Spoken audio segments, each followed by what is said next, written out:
في قديم الزمان، عندما اجتمع الآلهة والبشر في أساطير اليونان، عرف هرقل بقوته الخارقة وشجاعته التي لا مثيل لها.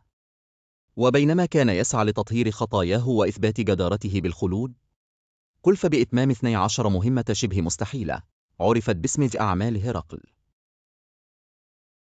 ومن بين هذه الأعمال، كانت مهمة الحصول على تفاح الهيسبيريتس واحدة من أعظم التحديات التي واجهها. روي أن تفاح الهيسبيريتس كان فاكهة ذهبية اللون، مزروعة في بستان سحري تملكه حوريات الهيسبيريتس، بنات أطلس، حارس السماوات.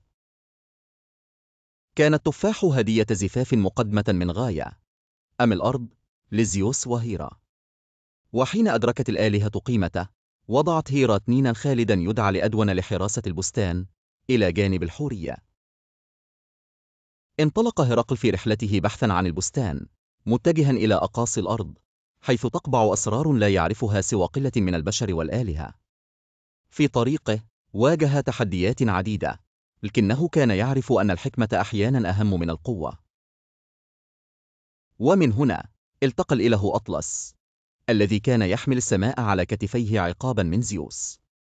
بعرض ماكر، أقنع هرقل أطلس بمساعدته في جلب التفاح، قائلا: يا أيها الجبار، دعني أحمل عنك هذا العبء للحظات، وارتح قليلا من حمل السماوات الثقيلة. وفي المقابل، اذهب وأحضر لي تفاح الهيسبريدز. قبل أطلس العرض بسرور، مستغلا فرصة نادرة للتخفيف من عبء السماء، انطلق إلى البستان، حيث لم يكن أحد يجرؤ على مواجهته، حتى التنين. عاد أطلس حاملا التفاح الذهبي بين يديه، لكنه وقد تذوق طعم الحرية لم يرغب في استعادة حمله الثقيل. بدهاء تظاهر هرقل بالموافقة قائلا: حسنا، لكن اسمح لي أولا أن أعدل وضعي كي أتمكن من حمل السماء بشكل مريح. ما إن وضع أطلس التفاح جانبا وأعاد رفع السماء، حتى استولى هرقل على التفاح وهرب، تاركا أطلس ليعود إلى معاناته الأبدية. وهكذا عاد هرقل منتصرا، حاملا التفاح إلى الملك يوريثيوس.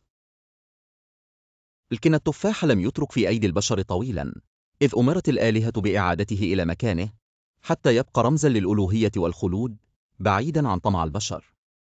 كانت هذه المهمة درسا، ليس فقط في الشجاعة، بل أيضا في الحنكة والذكاء، إذ أثبت هرقل أن القوة وحدها لا تكفي لتحقيق المستحيل.